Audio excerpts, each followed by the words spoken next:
ওই নেতাকে একটু খুশি করলে চলবে, এরকম আর কি। একটু দেখতে পারবেন? আরে আমার নিজেরই তো মেয়ে আছে, বা গরিব ঘরের মেয়ে আছে, একটু গরিব ঘর, ওই বাবা নাই, বাবা মনে হয় মারা গেছে, মাটা মনে হয় দিন মজুরি করে চলে।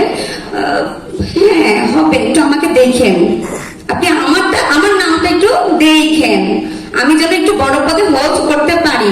একটা নারীর ইজ্জত কে খাচ্ছে এখানে? একটা নারী খাচ্ছে।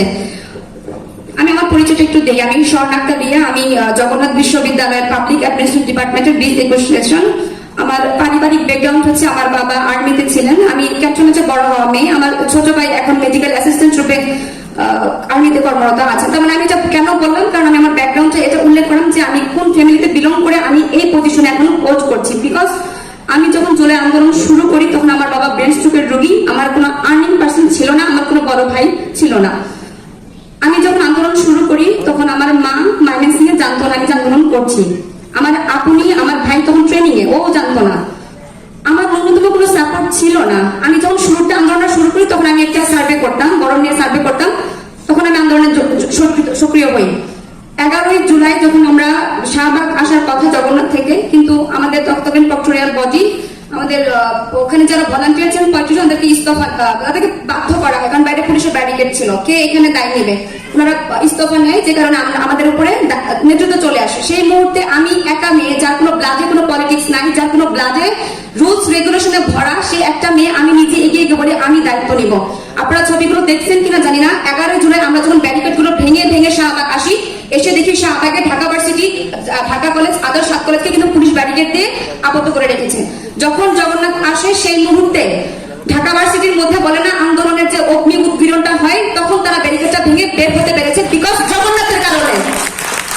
আন্দোলনের পাওয়ার হাউস জগন্নাথ বিশ্ববিদ্যালয়, সেখানে আমি বিলং করি, সেখানের শিক্ষার্থী আমি। 14ই জুলাই গণপথযাত্রায় আমার মাথায় একটা ছিল, পতাকা টাঙানো ছিল, তখন হচ্ছে বঙ্গভবনের সামনে আমি পুলিশকে উদ্দেশ্য করে কিছু কথা বলি যে স্যার আপনারা নিশ্চয়ই সরকারি জব যেহেতু করছেন, আপনাদেরও সন্তানরা আছে, তারা সবাই সরকারি জব করবে, কিংবা সবাই তো বাইরে যাবে না, কারণ আপনাদের ফাইন্যান্সিয়াল কন্ডিশন ওই লেভেলের না যে আপনারা সবাইকে বাইরে পাঠাতে পারবেন। আপনাদের ছেলে মেয়েরাও কি সরকারি জবে আসবে, তারাও কোটা বসানোর শিকার হবে।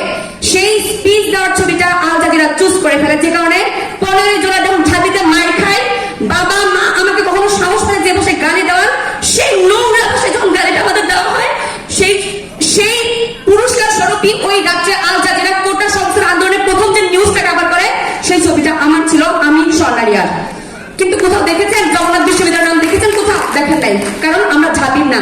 এই বৈষম্যটা আমি এখানে বসে মাত্র দেখলাম। আমি এখানে বসে আছি, আমার পায়ে আহত, একটা আপু আমাকে এসে বলছে আপু আপনি একটু পেছনে চলে যান, এখানে একটা ভাই বসবে। এটা কি ভাইদের প্রোগ্রাম? উত্তর চাই, এটা কি ভাইদের প্রোগ্রাম? উনি আমাকে কেন উঠে যেতে বলবে? আমি জগন্নাথের বলে তাই বৈষম্য কারা করছে? ঢাবি সিন্ডিকেট বৈষম্য করছে, আমরা শিকার হচ্ছি। আজকে যেখানে ডকুমেন্টারি হলো, জগন্নাথের কয়টা স্টুডেন্টকে দেখছেন? আমার ছবিটা দেখছেন? আমাদের ছবিটা দেখছেন? নাই। কারণ কি?